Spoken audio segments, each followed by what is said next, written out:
ضجيج الحياة وتداخل الأفكار والتفكير وتواتر الخواطر ومواقف توثيق الكثير من حكايات غامضة وغير مفهومة من شعور من ضل من فكرة من لون في فوضى حزن يتوالد النور لتمنحنا الحياة مساحة كبيرة لحكاية جديدة من حكايات الأديب خالد محرم. الرحمن الرحيم، والصلاة والسلام على أشرف خلق الله رسول الله عليه الصلاة والسلام. مرحبا بحضراتكم مع حلقة جديدة من حلقات الأديب خالد محرم، وهي حكاية عن حكاية عزيز وقبة تأخذ الإنجليز. من هو هذا العزيز؟ في البداية هذه كلمة شعبية بمعنى ضربة ساحقة أو ضربة تقسم الظهر، حيث كانوا يوجهون الضربة التي تخلص البلاد من الاحتلال.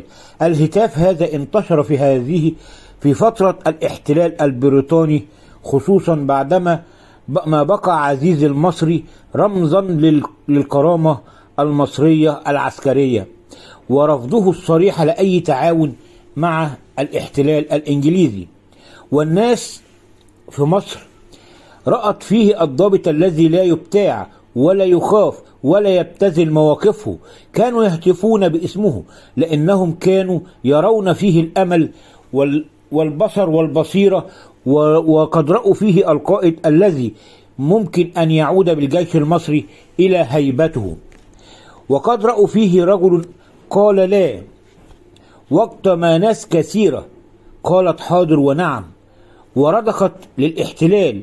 هذا الهتاف لوحده كان دليل بأن هذا الرجل لم يكن مجرد قائد عسكري فقط، بل كان حالة شعبية جمعاء، كان حلم جماعي للشعب. حيث تخيل شوارع القاهرة زمان وأصوات هؤلاء الناس، بل وهؤلاء الأطفال قبل الكبار، يقومون بترديد الاسم كأنهم بينادوا على معركة لسه ما بدأتش، لكن هم مؤمنين إنها جاية. وهذا يمثل ما حدث في 2011 ونداء الشعب للرئيس السيسي حفظه الله.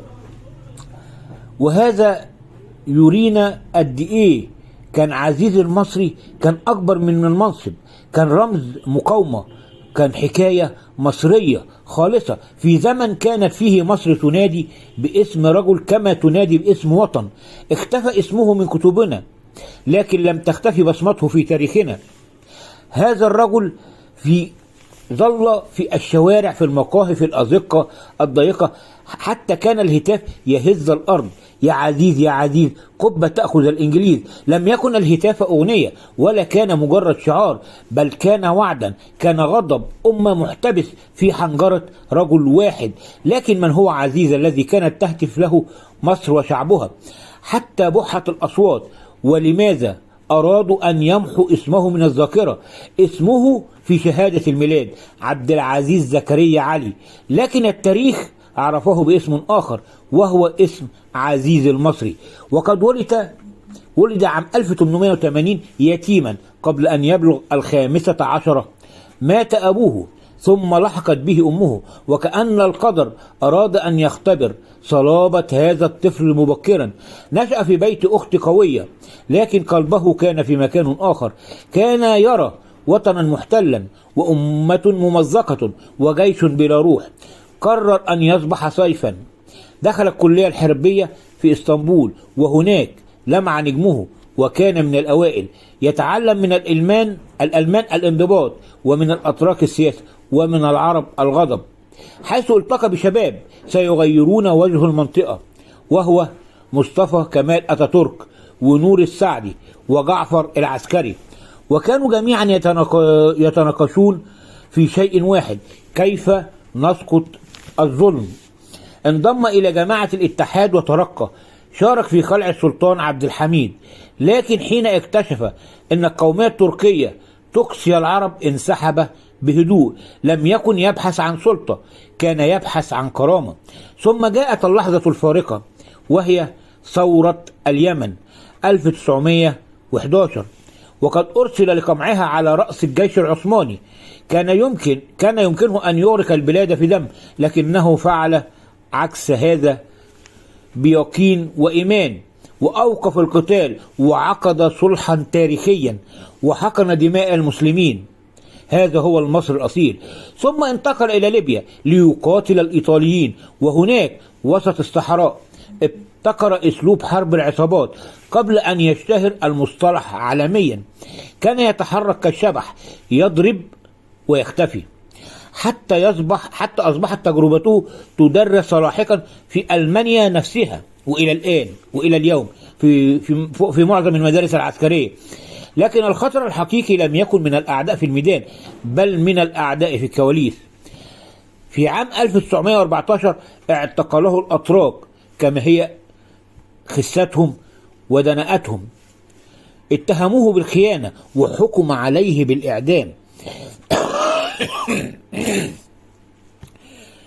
تخيلوا حضراتكم المشهد: ضابط عربي ينتظر حبل المشنقة والعالم العربي كله يغلي. انهالت البرقيات من كل مكان. أحمد شوقي كتب قصيدة كاملة يشفع له فيها، والشعوب صارت له، والسلطان اضطر للتراجع، وخرج عزيز من السجن لكنه خرج أكثر اشتعالا. ثم جاءت الخيانة الكبرى، عرض عليه أن يكون ملكا على اليمن. نعم، ملكا على اليمن، عرش وتاج وسلطة. فقال جملته التي يجب أن تكتب بماء الذهب، ويجب أن يعرفها الجيل الحالي والجيل القادم: كيف أجلس على عرش اليمن وهو ليس لكم لتمنحوه لي؟ رفض الإنجليز، رفض النفط، رفض القصور في لندن، رفض أن يباع، فنفي وطورد وحورب، حتى عاد إلى مصر عام 1924.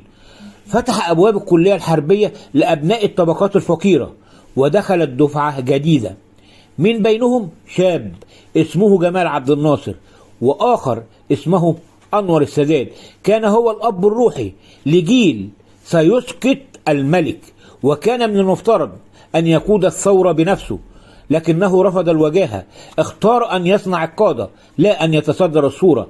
عين أول مصري مفتشا عاما للجيش، فعزله الإنجليز. شارك في التخطيط لحرب 48، ثم كان أول سفير بعد ثورة يوليو في الاتحاد السوفيتي. وإلى هنا